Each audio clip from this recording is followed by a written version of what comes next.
علی کا غلام ہو، علی کو چاہنے والا ہو تو پھر مہمان نوازی یہ نہیں ہوتی جی میں آپ دی ہوتی ہے۔ آپ فرماتے ہیں مہمان آوے تو میرا میں اپنے ہاتھ نال دی خدمت کروں۔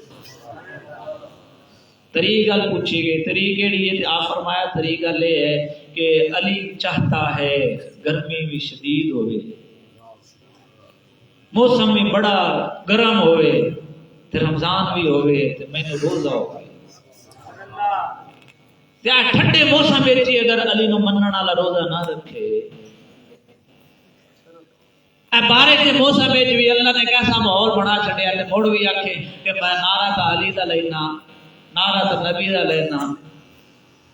تے مڑ بھی روزے تو دور ہوئے، رمضان تو دور ہوئے، ادب تو دور ہوئے، رمضان دا حیا بھی نہ کرے، احترام بھی نہ کرے۔ یہ گھر وہ ہے کہ جڑا روزہ بھی رکھ کے بھی گھنٹا ہے، ادب بھی کر کے بھی گھنٹا ہے۔ حضرت امام حسین آپ کی ولادت باسعادت 5 شعبان نو یا 3 شعبان نو لا لو، یا 25 دے بن دیے یا 28 دے بن دیے۔ اچھا اگر 3 ہوئے تو 3 نال بھی 28 دے، 25 نال ہوئے تو 5 دے،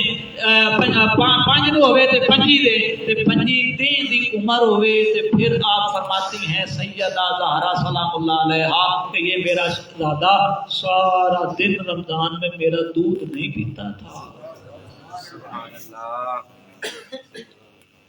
یہ میرا دودھ نہیں پیتا۔ اگر آپ عالم تخیل یہ گل پوچھئے حضرت امام پاک دی بارگاہ جا کے ادباً عرض کریے کہ حضور حکم فرماؤ تساں کیوں نہ دین نو دودھ پیندے، اما پیوندے یا تساں نہ پیندے، تساں اس ٹائم آکے تساں اس ٹائم بالغ بھی کوئی نہ تے تساں اس ٹائم تہاڈے تے روزے دی فرضیت بھی کوئی نہیں آئی، اس دے باوجود تساں احترام کیوں کردے آئے؟ تو گویا حضرت اے فرمان گے کہ اے بندے اے میرے نبی دے غلام سن کہ اللہ نے اے رمضان نو بڑی برکت